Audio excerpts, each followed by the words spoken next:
തദ്ദേശ സ്വയംഭരണ തിരഞ്ഞെടുപ്പിൽ UDF നേടിയ ഉജ്ജ്വല വിജയത്തിന്റെ പശ്ചാത്തലത്തിൽ മുന്നണിയുടെയും കോൺഗ്രസിന്റെയും ഉന്നത നേതാക്കൾ പ്രതികരണങ്ങളുമായി രംഗത്തെത്തി.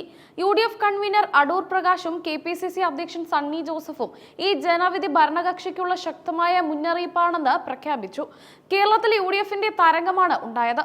പ്രബുദ്ധരായ ജനങ്ങളോട് ഞാൻ എന്റെ നന്ദി അറിയിക്കുന്നുവെന്ന് അടൂർ പ്രകാശ് പറഞ്ഞു. ഈ വൻ വിജയം കൂട്ടായ പ്രവർത്തനങ്ങളുടെയും കൃത്യമായ രാഷ്ട്രീയ നീക്കങ്ങളുടെയും ഫലമാണെന്നും അദ്ദേഹം കൂട്ടിച്ചേർത്തു.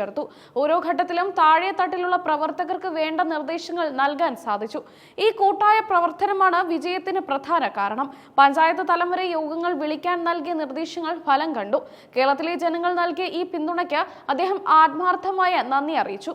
ഒപ്പം തങ്ങളുടെ നിലപാടുകൾ ജനങ്ങളിലേക്ക് എത്തിക്കാൻ സഹായിച്ച മാധ്യമങ്ങളോടും അദ്ദേഹം കടപ്പാട് രേഖപ്പെടുത്തി. ശബരിമല വിഷയത്തിൽ UDF സ്വീകരിച്ച നിലപാട് വിജയം നേടാൻ സഹായിച്ച ഒരു പ്രധാന ഘടകമായി അടൂർ പ്രകാശ് ചൂണ്ടിക്കാട്ടി. ശബരിമല വിഷയം എല്ലാ ജില്ലയിലും ഉയർത്തി വലിയ പ്രചാരണം നടത്തി.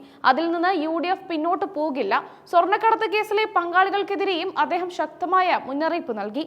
സ്വർണ്ണക്കൊള്ളയ്ക്ക് കൂട്ടുനിന്നവരും ജയിലിലേക്ക് പോകേണ്ടി വരും. ജനങ്ങൾ നടത്തിയ വിലയിരുത്തലിന്റെ ഫലമാണ് ഈ തിരഞ്ഞെടുപ്പ് വിജയം. മുഖ്യമന്ത്രി തിരഞ്ഞെടുപ്പ് ദിവസം നടത്തിയ പരാമർശങ്ങൾ ജനങ്ങൾ പൂർണ്ണമായും തള്ളിക്കളഞ്ഞുവെന്നും അടൂർ പ്രകാശ് പറഞ്ഞു.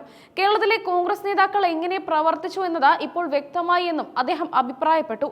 വിജയം ആഘോഷിക്കണമെങ്കിലും അഹങ്കാരത്തോടെ പോകാൻ പാടില്ലെന്ന് അദ്ദേഹം മുന്നറിയിപ്പ് നൽകി. ഉടൻ തന്നെ നിയമസഭാ തിരഞ്ഞെടുപ്പിനായി മുന്നണി പ്രവർത്തനം ആരംഭിക്കണമെന്നും അദ്ദേഹം നിർദ്ദേശിച്ചു. ആരുടെയും പോക്കറ്റിൽ നിന്ന് നൽകുന്ന പണമല്ല, അത് ജനങ്ങളുടെ അവകാശമാണെന്നും അദ്ദേഹം ഓർമ്മിപ്പിച്ചു. തിരുവനന്തപുരം കോർപ്പറേഷനിൽ UDF നടത്തിയ പ്രചാരണത്തെക്കുറിച്ച് അദ്ദേഹം മതിപ്പ് പ്രകടിപ്പിച്ചു. തിരുവനന്തപുരത്ത് മുന്നണിക്ക് നില മെച്ചപ്പെടുത്താൻ സാധിച്ചു എന്നും അദ്ദേഹം വ്യക്തമാക്കി. നിയമസഭാ തിരഞ്ഞെടുപ്പിൽ BJP CPM കൂട്ടുകെട്ട് കാണാൻ സാധിക്കുമെന്നും ഈ തദ്ദേശ തിരഞ്ഞെടുപ്പ് ഫലം അതിന്റെ മുന്നോടിയാണെന്നും അടൂർ പ്രകാശ് ആരോപിച്ചു. 2020 പോലുള്ള ഗ്രൂപ്പുകൾക്ക് തിരിച്ചടി നേരിട്ടത് ജനങ്ങൾക്ക് നൽകിയ വാഗ്ദാനങ്ങൾ പാലിക്കാൻ കഴിയാതെ പോയതുകൊണ്ടാണ്. പ്രചാരണ സമയത്ത് തന്നെ ഇത് വ്യക്തമായിരുന്നുവെന്നും അദ്ദേഹം വിലയിരുത്തി. UDF ഒറ്റക്കെട്ടായിരുന്നു എന്നതിന്റെ തെളിവാണ് ഈ തിരഞ്ഞെടുപ്പ് ഫലം. ചില അഭിപ്രായ വ്യത്യാസങ്ങൾ ഉണ്ടായിട്ടുണ്ടെങ്കിലും ഒറ്റക്കെട്ടായി തന്നെയാണ് പ്രവർത്തിച്ചത് എന്നും അദ്ദേഹം ഉറപ്പിച്ചു പറഞ്ഞു. പിണറായി വിജയനെ ഭയപ്പെട്ടുകൊണ്ട് CPM ഒതുങ്ങി പോവുകയാണ്. രാഹുൽ മാങ്കൂട്ടത്തിൽ വിഷയം തിരഞ്ഞെടുപ്പിനെ സ്വാധീനിച്ചു എന്നത് പാർട്ടി വിലയിരുത്തും. UDFനെ പ്രതികൂട്ടിലാക്കാൻ മുഖ്യമന്ത്രി തന്നെ പല പ്രതികരണങ്ങളും നടത്തി. മുഖ്യമന്ത്രി തന്നെ പണ്ട് പറഞ്ഞ കാര്യങ്ങൾ ഒന്ന് വിലയിരുത്തട്ടെ എന്നും അദ്ദേഹം വെല്ലുവിളിച്ചു.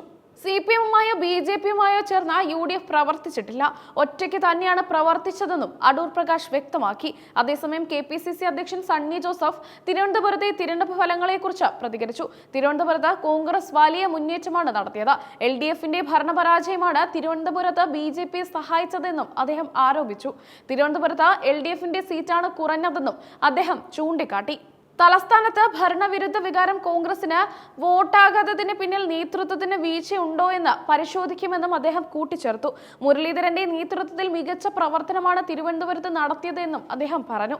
സർക്കാർ ഒരു തരത്തിലുള്ള തിരുത്തലുകൾക്കും തയ്യാറായിരുന്നില്ല. 200-ലധികം ഗ്രാമപഞ്ചായത്തിൽ LDFന് UDFനേക്കാൾ ഭൂരിപക്ഷമുണ്ടായിരുന്നു. അതാണിപ്പോൾ തിരുത്തിക്കുറിച്ചത്. എല്ലാ ത്രിതല പഞ്ചായത്തിലും UDF വൻ വിജയമാണ് നേടിയത്. ഇത് സർക്കാരിനെതിരായ വിധി എഴുത്താണെന്നും അദ്ദേഹം പ്രഖ്യാപിച്ചു. ശബരിമല സ്വർണ്ണക്കൊള്ള വിഷയങ്ങൾ ജനകീയമായി അവതരിപ്പിക്കുമെന്നും സണ്ണി ജോസഫ് പറഞ്ഞു.